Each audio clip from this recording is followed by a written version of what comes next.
चलो बच्चों, आज हम class 10th Bihar board Varnika chapter 3 पढ़ने जा रहे हैं। यहाँ से हमारा कम्प्लीटली 5 से 6 नंबर तैयारी होगी, जहाँ से हर साल पूछा जाता है। तीसरा चैप्टर जो देख रहे हैं यहाँ पे माँ चैप्टर है, जिनके लेखक है ईश्वर पेटलीकर। और इसको याद कैसे रखेंगे? तो माँ जो होती है वो क्या ईश्वर के समान होती है, इसे हम कभी भी नहीं भूल सकते हैं। माँ ईश्वर के समान होती है, इसलिए माँ चैप्टर का लेखक कौन है? ईश्वर पेटलीकर। और जो जिस भाषा में अनुदित है ये गुजराती भाषा है, ये भी आप याद रख सकते हैं ट्रिक से। जैसे माँ चैप्टर का लेखक हो गए ईश्वर पेटलीकर, और माँ कब याद आती है? जब माँ गुजर जाती है, इसलिए यह गुजराती भाषा भी आपको याद रहेगा। हम लोग पढ़ते हैं हिंदी में, ये लिखा हुआ है गुजराती में, इसे किसी ने अनुवाद किया है, जिनका नाम है गोपाल दास नागर। तो कह सकते हैं कि माँ का गोपाल यानी गोपाल दास नागर। तो आप इस ट्रिक से तीनों याद कर सकते हैं। बहुत ही शॉर्ट है, ज़्यादा बड़ा नहीं है लेखक परिचय इसमें। आइए चलते हैं कहानी पे। बहुत ही अच्छा कहानी है, इसमें एक माँ की ममता के बारे में बताया गया है। आपको हम 10 मिनट में है ना एक कहानी के माध्यम से 5 से 6 नंबर की कंप्लीट तैयारी करेंगे। आप मेरे साथ 10 से 12 मिनट बने रहेंगे। तो चलिए आते हैं कहानी पे। इस कहानी में एक माँ है जिनकी 4 संतानें हैं। अगर आपसे पूछा जाए कि माँ की कुल कितनी संतानें थी, तो आप बोलेंगे कि 4 संतानें थी। अगर वहीं पे आपको बना के पूछ दे कि माँ के पास जो संतान थी वो मंगू के अलावा कितने थी, तो मंगू के अलावा मात्र 3 बोलेंगे। वहाँ 4 नहीं बोलेंगे। कुल पूछे तो 4 और मंगू के अलावा पूछे तो 3। मंगू जो है इसकी सबसे छोटी बेटी होती है, 2 बेटी और 2 बेटा, यानी कि 4 इनके कुल संतान है। 2 बेटी है और 2 बेटा है। एक बेटी सबसे छोटी है, एक बेटी सबसे बड़ी है, 2 बेटा है। सभी का शादी हो गया, सिर्फ मंगू के छोड़ के। मंगू जो है बेटी और 2 बेटा, बेटी का नाम कम्मू और मंगू। यहाँ जो देख रहे हैं 2 बेटी और 2 बेटा है। बेटी एक बड़ी बेटी है, एक छोटी बेटी है। छोटी का नाम मंगू है, बड़े का नाम कम्मू है। इसकी उम्र जो है अगहन माह में 13 वर्ष हो जाएगी। अगर पूछे मंगू की उम्र कितनी है तो बोलेंगे 13 वर्ष। और ये जो है जन्म से ही गूंगी और पागल थी। ये भी पूछा गया कई बार कि जन्म से गूंगी और पागल कौन थी, तो मंगू। ये इसी कहानी माँ चैप्टर से जो देख रहे हैं मंगू को, यही जन्म से गूंगी और पागल थी। चलिए आते हैं कहानी पे। ये तो एक तरह से आपका पात्र परिचय हो गया। इसमें कहानी बहुत ही रोचक है। इसमें देखिएगा माँ की जो ममता है, शायद इससे बड़ा आप नहीं सुने होंगे कभी। और बस कहानी सुन के इंटरेस्ट लीजिए, आपका सारा यहीं से तैयारी हो जाएगा। ऑब्जेक्टिव सब्जेक्टिव दोनों। एक सब्जेक्टिव यहाँ से पूछा जाता है प्रत्येक साल, और 2 से 3 ऑब्जेक्टिव मिलेगा। चलिए आते हैं, समझते हैं। यहाँ जो देख रहे हैं ये जो माँ है, माँ जो देख रहे हैं, तो माँ की जो ममता होती है, चाहे उसके लिए उसकी बेटी कैसी भी हो, पागल हो, अपाहिज हो, चाहे अच्छी हो, सभी के लिए वो भावनाएं एक रखती है। या जो मंगू है, मंगू यानी जन्म से गूंगी और पागल होती है, तो ये इतनी यानी कि समझिए कि पागल होती है कि अपने हाथ से कुछ भी नहीं करती है, सारा काम इसकी माँ करती है। चाहे उसको टट्टी कराना हो, चाहे खाना खिलाना हो, चाहे सुलाना हो, चाहे कपड़े बदलना हो, सारे काम माँ संभालती थी। ये सब देखकर इसके तीनों भाई बहन बहुत दुखी होते थे। कहते थे कि माँ तुम जो है ना इसको बिगाड़ के रख दी है, इसको है ना अपने से काम करने के लिए बोलो, नहीं करती इसे मारो, तुम तो इसको बिगाड़ के रख दी हुई है। यानी तीनों भाई बहन जो था, तीनों भाई बहन इसके अलावा वो इसको नहीं चाहता था, सिर्फ माँ ही इसको देख रेख करती थी। गांव के लोग इनको कहते थे कि चलो इनको अस्पताल में हम इलाज कराते हैं, लेकिन माँ जो थी वह माँ है ना, जैसे कि गाय वगैरह होता है जिनको बूढ़े हो जाने पर हम गौशाला में रख देते हैं, ठीक उसी तरह माँ समझती थी कि हम अपने बच्चे को अस्पताल में कैसे रख दें। यानी कि जो माँ थी वो माँ यानी अस्पताल को गौशाला को उपमा देती थी। यानी समझती थी क्या कि अस्पताल जो है वह गौशाला है, वो अपने बच्चे को रखना नहीं चाहती थी। लेकिन क्या हुआ, बीच में ही एक ऐसी घटना घटी जिस घटना से है ना मंगू की माँ प्रेरित हुई। वो घटना कौन सी थी कि इनके गांव के कुसुम नाम की एक लड़की थी, कुसुम, जो मध्य विद्यालय में पढ़ती थी। ये भी क्वेश्चन पूछा गया है, कुसुम कहाँ पढ़ती थी, तो मध्य विद्यालय में। ये भी पागल हो गई थी किसी कारणवश, लेकिन गांव वाले ने इनके क्या किया था, कुसुम को ले जाके अस्पताल में दिखाया और वहाँ से उनका इलाज हुआ और कुसुम ठीक हो गई।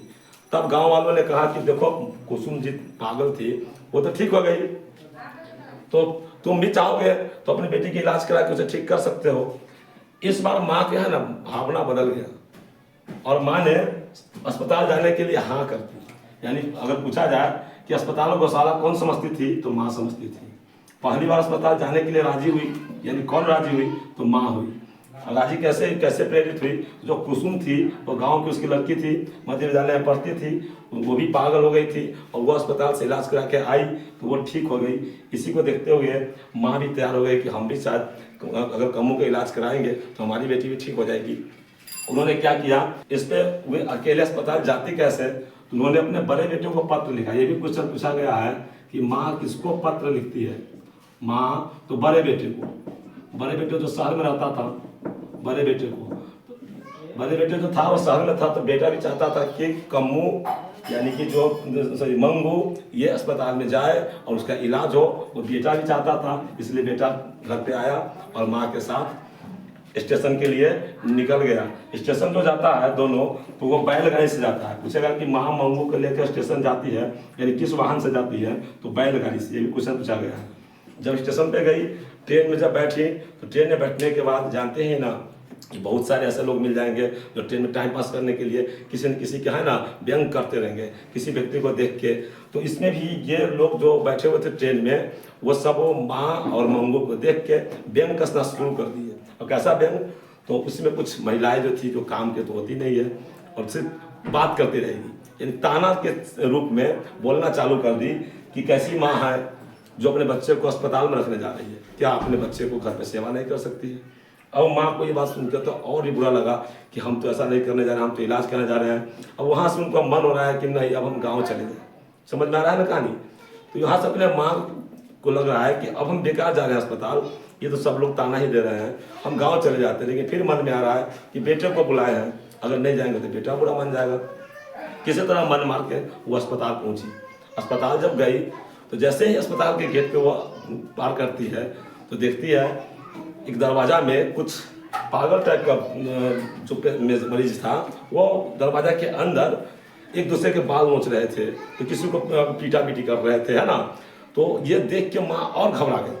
अब कहती कि अब कैसे होगा, अब तो हम आके और यहाँ फंस गए, अब क्या करें। फिर भी हिम्मत मान के वो अंदर जाती है।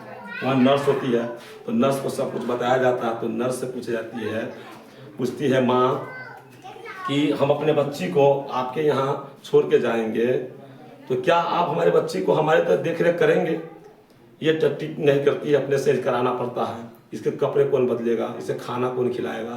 तो ये सारी बातें हैं ना माँ नर्स से करती है। तो नर्स जो होती है, जो वहाँ की परिचालिका होती है, वो सब इनको है ना भरोसा देते हैं कि हाँ माँ हम सब कुछ करेंगे, आप भरोसा रखिए, आप आए हैं यहाँ सब कुछ ठीक होगा, आप बेफिक्र रहिए। ऐसा करने के बाद माँ, फिर भी माँ को मन नहीं मानता है कि हम यहाँ छोड़ के जाए, लेकिन मजबूरी बस क्या करे, अपने बच्चे को वहाँ पे वो छोड़ देती है अस्पताल में और बेटे के साथ लगभग 10:45 पौने 11 पूछा जाता है कि माँ अस्पताल से वापस कब आई। अस्पताल से वापस कब आई, अस्पताल से वापस, ये क्वेश्चन पूछा गया है बार बार, तो बताएंगे 10:45 यानी कि पौने 11। हिंदी में लिखा है तो पौने 11, जैसे 10:45 में घर आती है। उनके जो पड़ोस में होते हैं, जैसे हम लोग के गांव घर में भी देखते होंगे कि हम लोग बाहर चले जाते हैं तो हमारे जो पड़ोसी होते हैं हमारे लिए खाना वगैरह बना देते हैं कि अस्पताल गई है। ठीक इसी तरह माँ के गाँव में भी उनके जो पड़ोसी होते हैं वो इनके लिए खाना बना के रखी रहती है। माँ बेटे जब वो वहाँ पे आती है तो पड़ोसी कहती खाना खा लो। बेटा तो खाना खा लेता है, लेकिन माँ को कहाँ से भूख लगने वाली है। माँ को तो चिंता है कि हमारी बेटी कैसे होगी वहाँ पे मंगू, वो हम उसको छोड़ के चले आए। अब माँ को तो मन लग नहीं रहा है, बेटा थका हुआ था, बेटा जाकर सो गया। अब माँ को तो रात भर नींद आई नहीं, रात भर माँ बैठी थी, रात भर है ना बक रही है कुछ, यानी कि एक तरह से वो भी पागल के श्रेणी में जा रही थी।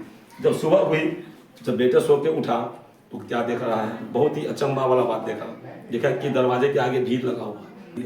तो सोचता है ये भीड़ कैसा है, तो उस भीड़ में जब जाता है तो देखता है कि हम उसकी माँ जो है वो भी मंगू के श्रेणी में मिल गई है। जैसे मंगू पागल थी, ठीक उसकी माँ भी पागल हो गई है। और बाल बिखरे हुई है, कपड़े पहनने का पूरा बदल गया हुआ है। अब तो ये देख के समझ जाता है कि अब हम क्या करें, हमारी माँ भी इसी तरफ हो गई। तो समझ जाइए कि माँ की ममता जैसा कोई ममता है ही नहीं दुनिया में। इस कहानी से जितना आप देखिए, इसके अलावा ऑब्जेक्टिव नहीं बनेगा। यानी आपसे सीधा पूछा जाए तो यहाँ देख लिए कि माँ जो है कैसे मिल गई, मंगू के से नहीं मिल गई, यानी माँ भी पागल हो गई। सीधा समझिए, माँ भी पागल हो गई। ये सब बेटा देखकर बेटा भी सोचने लगा कि हम क्या करें, हम मंगू को है ना अब हम भी देख रेख करेंगे माँ की तरह। वहाँ से है ना भावनाएं बेटे में उभरा। तो यहीं पे कहानी खत्म हो जाती है, यानी माँ भी क्या हो जाती है, पागल हो जाती है। चलिए, इससे जो ऑब्जेक्टिव बनता है उसको हम देखते हैं। अगर आपको नोट वगैरह चाहिए तो आप 5 रुपया में है ना हमसे व्हाट्सएप पर संपर्क कर सकते हैं। नीचे जो स्क्रीन पे नंबर दिख रहा है उस नंबर पे हमसे संपर्क कीजिएगा, व्हाट्सएप नंबर है। और आपको 5 रुपया ही मात्र लगेगा प्रत्येक चैप्टर का। चलिए, इसमें ऑब्जेक्टिव जो बनता है थोड़ा सा हम चर्चा कर लेते हैं, एक बार में समझ लेते हैं। तो 5 चैप्टर के लेखक कौन है? ईश्वर पेटलिका। किस भाषा में अनुदित है? तो गुजराती में। इनके अनुवादक कौन है? तो गोपाल दास नागर। इनका जन्म पूछेगा कहाँ हुआ था, तो सीधा बोलेंगे कि ईश्वर का जन्म कौन जाने, यानी इसका जन्म मालूम नहीं है, किताब में नहीं दिया गया है, तो हम लोग भी जन्म नहीं बोलेंगे। ईश्वर का जन्म ईश्वर ही जाने, सीधा समझेंगे। पूछे जाएगा कुल संतान कितने थी माँ के, तो बोलेंगे 4। मंगू के अलावा कितने हैं? तो 3। बेटा कितने? 2। बेटी कितने हैं? 2। मंगू सबसे छोटी थी। मंगू की उम्र तो 13 वर्ष, अगहन माह में हो जाएगी।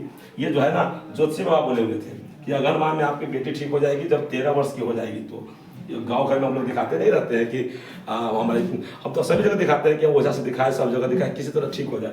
इस प्रकार से वो तो ज्योतिषी बाबा दिखाते हैं, ज्योतिषी बाबा से वो बताते हैं कि आपकी बेटी अगहन माह में ठीक हो जाएगी। जो मंगू है, जब मंगू कैसी थी तो वो गूंगी और पागल थी। कब से? तो जन्म से, है ना। अस्पताल को गौशाला कौन समझती थी? तो माँ। पहली बार अस्पताल जाने को राजी कौन हुई? तो माँ हुई। कुसुम कौन थी? तो गांव की लड़की थी जो पागल थी, जो अस्पताल से आने के बाद ठीक हो गई थी। इसमें जो 2 देख रहे हैं ये महत्वपूर्ण है। खून की सगाई ये कहानी है, किसके द्वारा लिखा गया? तो ईश्वर पेटलिका। काला पानी ये उपन्यास है, ये भी प्रमुख है, पूछा गया कई बार, ये किसके द्वारा लिखा गया? तो ईश्वर पेटलिका। चलिए, तो फिर विशेष वीडियो में मिलते हैं। आपको क्लास 10th बिहार बोर्ड की सभी विषयों की तैयारी कराई जाएगी। आप हमसे जुड़े रहे, चैनल को सब्सक्राइब लाइक करें। आपको और नेक्स्ट वीडियो जो है अगले बार हम दे रहे हैं।